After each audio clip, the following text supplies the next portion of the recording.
Biker నుంచి ఒక trailer వచ్చింది కదా, శర్వానంద్ ఎలా అనిపిస్తుంది బ్రో? చాలా చాలా అంటే టాలీవుడ్ అనేది ఓన్లీ పెద్ద మూవీలు ఒక్కటే చేస్తుంది. ఏదో ఫైట్లు 4 పెడుతుంది, ఒక 6 పాటలు పెడుతుంది అనే వరకు అని అనుకున్నారు. కానీ బైక్ రేసింగ్ అనేది మనకు ఎక్కువ తెలియదు.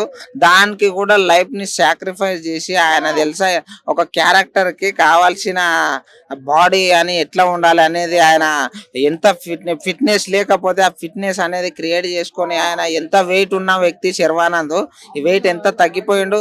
ఒక క్యారెక్టర్ కి కావాల్సింది ఏం సాక్రిఫైస్ చేయాలనో ఆయన వెయిట్ ని మొత్తం సాక్రిఫైస్ చేసిండు అంటే మామూలుగా లేకుంటది. ఒక బాహుబలికి మన ప్రభాస్ అన్న ఎంత ఎంత టైం ఇచ్చిండో ఈ మూవీ కూడా ఆయన అంతా చేసిండని నేను అనుకుంటున్నా. ఇంకొకటి ఏంటంటే మన గోరింటాకు మన అన్న రాజశేఖర్ భరత సింహారెడ్డి మళ్ళొకసారి బరిలోకి దిగిండు. చాలా అంటే చాలా ఆనందంగా ఉంది.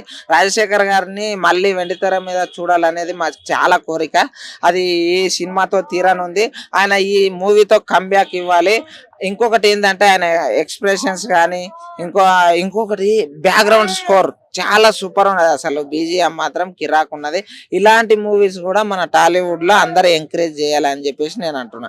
బైకర్ అనేది ఓన్లీ బైకులు గల్లీల పోటీ తిప్పేదే కాదు, ఆ బైకులతోటి కూడా లైఫ్ ఉన్నదని బైకర్ సినిమా తోటి చూపిస్తున్నాడు అని చెప్తున్నా.